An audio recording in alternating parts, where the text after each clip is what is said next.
Ny eto Antananarivo zany misy ny rano miakatra, dia misy ny fiotsahan'ny tany maro karazana. Ny zavatra reo reo loza reo dia mitovy ihany ny tena hoe ny androany dia ny orambe mikija zay ny fanesinesy tato ato zay.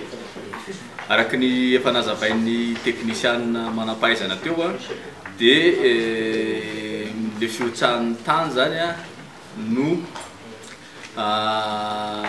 anisan'ny loza anankiray tena hoe mety hitranga atoato raha mbola mitoy ny orana.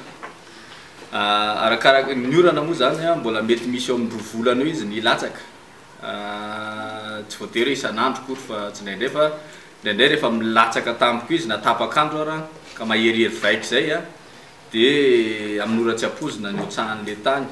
Ny ao amin'le tany nefa ninavy ny eo amboniny finanana marobe dia mifanindrinindry eo le trano rehetrarehetra reo dia manansarotra ny fikarohana raha sanatry ka mbola misy olona tavela ao. Tsy holazaina amintsika na hampatsahevina amintsika ntsony angamba ny isan'ny olona efa nikarohana tao anatin'ny trano tototry ny tany. Misy efa hatrany amin'ny 400 tany izy zao raha tsy resaka afa-tsy eto Antananarivo fotsiny.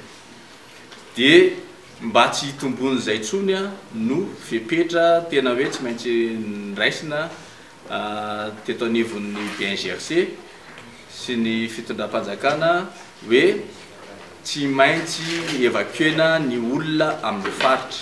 Anisan'izany zany le eny avaratra Ankatso izay tsy maintsy evacuena. Dia manaraka an'iny avaratra Ankatso iny koa zany dia amin'le faritra atsinanan'ny fanapahan-doha amin'ny mpanjaka taloha iny midina mandrapahatonga tia Miandrarivo Ambanidia. Iny zany dia tsy maintsy evacuena. Efa ataonay mpamonjy voina moa zany efa mitety any zay omaly, androany, rapitso amin'le faritra misy tany motsaka rehetrarehetra reny efa zaraina amin'izay daholo ny pompe manentana ny olona amin'ny fialana ny trano.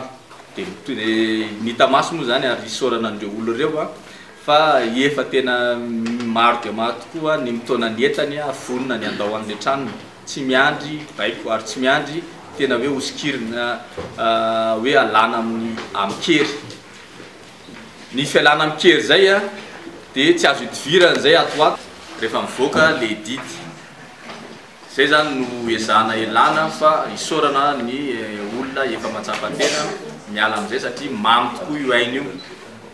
Fananana zany mety azo diavina foana fa le aina ahafahana mitady an'le fananana mila mitoy.